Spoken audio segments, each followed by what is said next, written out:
Okay, we're disappointed for sure.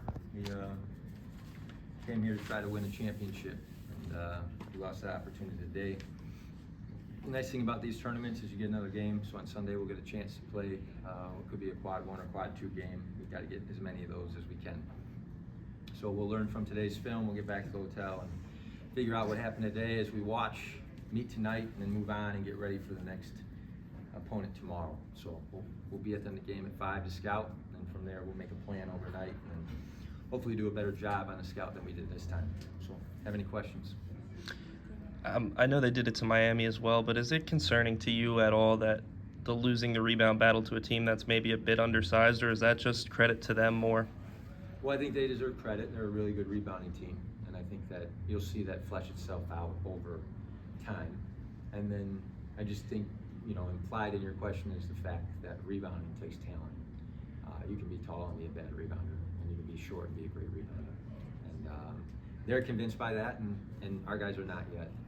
And you can put that on me, but to have 4 offensive rebounds is just out of 30 chances, I think, with the 7 missed free throws, and then I think it's 17 or 23 missed shots. That's just not enough. It's not good enough. So that's an issue for us. Having addressed that issue in the hotel isn't great. We'd love to have a week at home in the LE and actually practice to get better, but for now we're gonna have to fix it in the hotel. And what were they able to do to kind of limit your opportunities from 3, and then not give many good looks as well? Yeah, I think that they started just by taking Kiki away. He had 21 yesterday. He only got 3 shots up, and then our big mistake is that number 22 got 8 threes. And in a hotel room, their kids were more quickly convinced of who the shooter was. And shooting's contagious, and unless they start going in, you struggle. And then I thought they just did a really good job of making us take step back threes. And if we would have had our first 3 go in, I think that's when momentum kicks in. And it's hard when your first shot's a step back 3 off the dribble, and they bitted us into that the first half. Obviously, it's probably hard to see now, but what's your general confidence level in this team and just the group that you put together? Oh, we haven't lost any confidence. I mean, we got 10 new guys.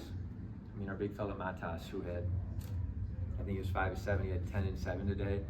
We got to keep him out of foul trouble, but he showed up on campus on August 20th. He's got to learn a little more English and figure out the ball screen coverage. And then, I thought there was a real advantage with him in the high-low today, and he did a good job. And then just in general, there's an uptick of habits when it comes to winning that we can learn. So I'm not discouraged.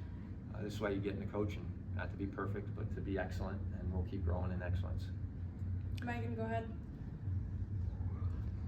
So Coach, yesterday, you were saying that you were disappointed with the technical fouls, and today you didn't have any. What did you kind of tell the team so that change was made by today?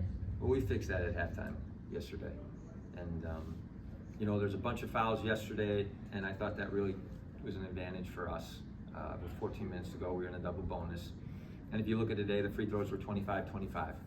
And when you're young, you complain about things, but in reality, it was right down the line, and we didn't lose the game because of free throw line battle. So we're gonna have to start focusing on other things that have more to do with toughness, like rebounding, and then from that rebound, getting out and running the way we like to run. So I thought they did a great job second half moving on, and they certainly moved on again today. Leland, you guys kept battling even though the lead was growing there at the end. What's your mentality in these late, games that are sometimes they work in your favor, but sometimes tonight they don't? I mean, sometimes it's not going to work in your favor every time. So just me going out there and playing, really. And Coach, when you see a team like that, they have 4 guys who have all played together. How do you go about trying? You can't replicate their level of unity, but how do you try to take anything from what they did, or do you just try to keep building unity as the season goes on? No, time matters, and they've had time in their execution, just in their slips against our switches, and then the way they switch properly. You can see in the detail of that. They communicate better than us right now, and they've got habits of winning. Maybe that was at a D2 level, but that's not a Division II team. That's every bit a Division I team. And so that's what we're looking for. We're not going to run away from anything. We're going to be here next year. I'm going to be here for a while. This is where I want to be. And we're going to have continuity, I believe. I believe our guys love FAU, and they'll stay. And then the same continuity those 4 have together, I think we'll have for sure down the line. So I'm not insecure about that at all. We're going to get there. It's just going to take some time. What do you make of the way Drake's coached and what's led to them being able to succeed so quickly into their build?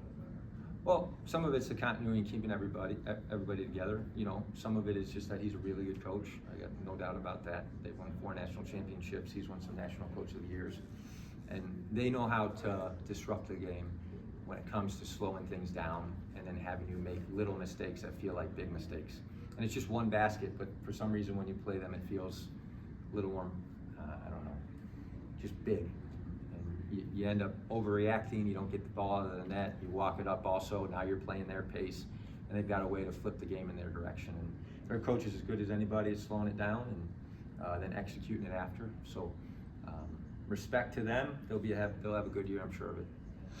Obviously, all games are important, but how important is tomorrow's matchup to try to carry some momentum back into a little bit of a break before back at the Ellie after Thanksgiving? Well, for us, all the games are important for sure. As far as momentum is concerned, you're going to have to be able to stop and go and stop and go. And twice we've lost and then come back and won. After Auburn, I thought we played great against Indiana State. You know, after Charleston, we bounced back against Liberty. And the one thing this team has is bounce back, and so we'll have to do that for Sunday. But I'll tell you this, we miss being home, we miss our own bed, we miss the alley. It's really difficult to get better in a hotel room, but I think defensively we've done that a little bit, and now the details of the rest. I'm looking forward to December in our area, and I think those 3 weeks are going to end up being a real positive thing for us. Richard, last question. Hey Coach, looking at the rebounding area, Drake had 11 offensive rebounds, and while they only had 7 second chance points, the fact that they were able to get that many offensive rebounds still gave them the advantage of having more possession of the ball, which ended up being you guys only having 7 less shots. How important will it be for the team to prevent opponents from crashing the glass as often, so you can have the edge in having more possession of the ball and having more opportunities to catch shots? Yeah, we're begging them. We're begging them backs out. We're begging them to be not ball watchers, and we're going to have to get home this month in our gym when we've got a game per week instead of these, whatever it is, 7 games in however many days, and then use those practice times to hit. And as we get healthier with Max and Dev coming back, we're going to be able to hit in practice. But for other teams, they'll rebound and tip dunk, you know. For this group, Drake just rebounds and then pulls the basketball out and then stalls again. So it's got a different kind of deflating effort, but we will not reach our goal until we out-rebound the other team. Thank you, Coach. Thank you, Leland. Thanks.